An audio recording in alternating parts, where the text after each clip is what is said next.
আজকের পৃথিবীর সবচাইতে আলোচিত এবং ঘটনাবহুল ভূখণ্ডসমূহের অন্যতম হলো সিরিয়া।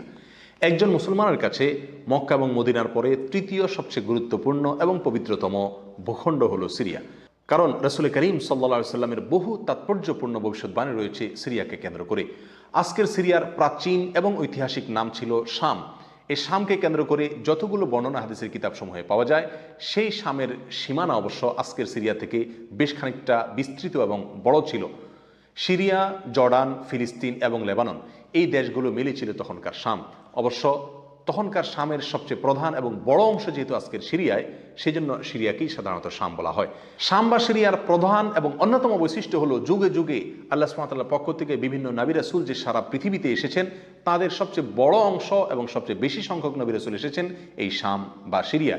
শাম বা সিরিয়া এটাই কিয়ামতের ময়দান হবে। কিয়ামতের দিন লোকেরা এখানেই সমবেত হতে থাকবে।